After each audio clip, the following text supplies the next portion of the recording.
Now let's talk about my flea market strategy. I actually have a lot of strategy that I've developed over years and years of going to flea markets, selling at flea markets, and buying at flea markets. I'm going to give you just a little taste of it. I actually have a complete course on flea markets on Udemy, but here I'm going to give you like some of the most powerful tips that you can get for flea market strategy. One is the early bird catches the worm. It's an old saying and it's so true. I used to go to this local flea market. It was an antique flea market in Long Beach, California called Veterans Stadium. It's held at a stadium and it's one of my favorite ones because I always seem to find great stuff there. Well, I used to go at opening time, which was 9 a.m. and we'd be in line with a bunch of other people, and I would notice that there were people walking out with armfuls of treasures, tons and tons of goodies. One day, a friend of mine who was a fellow Hot Wheels collector walked out and he showed me a very rare variation of a Mustang Hot Wheels car. It was a $400 car and he had picked it up for $40 or $50. And when he told me that he got it because he was in the early bird line, he got in early. I was there in line at 9 a.m. That's what totally changed my thinking and got me started going to that flea market at 5:30 a.m. I knew then that the early bird got the worm, and I was taught a very strong lesson there that you don't want to be late to a flea market where there's tons and tons of goodies. There's been so many times when I've missed items because I was either a little too late or a little too slow in getting to that item, and I arrive at a stand to see somebody buying something that would be just amazing. And so the early bird catches the worm applies not only to trying to get in earlier than the general public, and most antique flea markets have an early bird admission. They have a period of time, maybe between 5:30 and 6:30, and then other ones have them between 6:30 and 9 when they open to the general public, where you pay a little bit more in order to get in a little bit earlier. And let me tell you, that extra $5 or $10 is completely worth it, because you'll run into deals that nobody else will see because they came in too late. The next strategy is speed walking through the aisles. And what I mean by this is you are almost running and scanning. You're walking very fast through all the aisles. Your goal is to go through the entire flea market twice, maybe even 3 times if it's really good.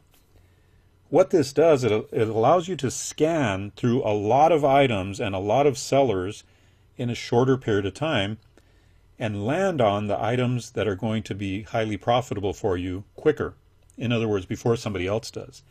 And so there's a real urgency to this. This is not your casual stroll through a flea market like most people do on a Sunday morning.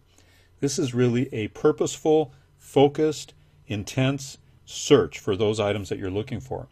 And that is one big tip, because basically you have to think of it as it's a race between you and the other person, and you want to win the prize. Remember that everything is negotiable at a flea market. Those sellers are there to sell. They're not there to hang on to things. They're not there for their health, and they're not there to have a museum. They're there to sell. So be sure to make an offer. Don't just accept their price, and you'd be amazed at how willing these sellers are to negotiate.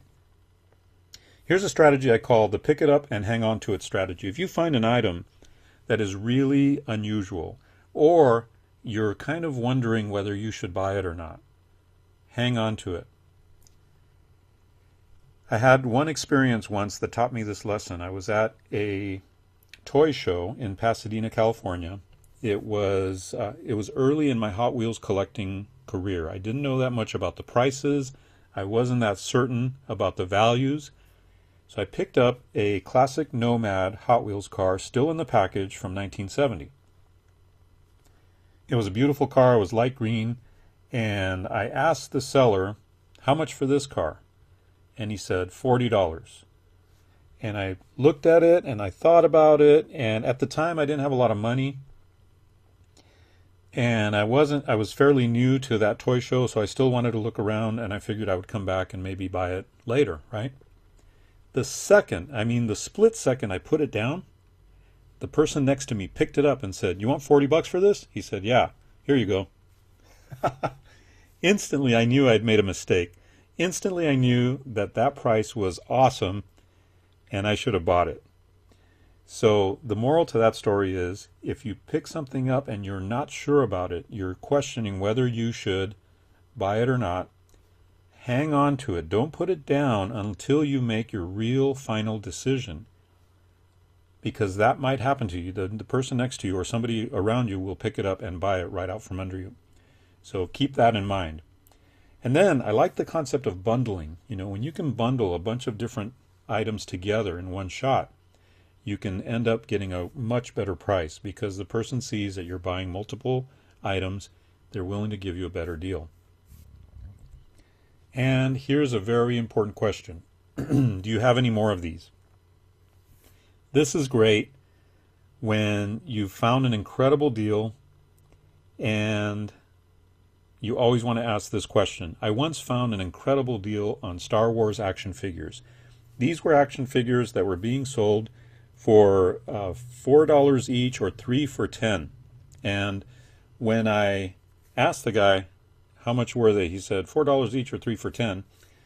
This was early on again in my eBay career, and I went to a phone booth. This was before cell phones, by the way, and called my friend Cal at the antique toy store where I sold antique toys, and asked him about this particular figure. I didn't know that much about it. And he said, Dave, they're selling here for $120. Buy them all. So I ran back to the seller and I said, how much for all of them? And so he started counting them out and he said $60 for all of them. And I was like, okay, here you go. I gave him $60. Then I asked this important question. Do you have any more of these? He said, yeah, as a matter of fact, I do at my thrift store. So immediately I got his number, set up a time to go to his thrift store, gave him another $60 and bought a ton of these action figures. These were very special and collectible Star Wars action figures. And they weren't old.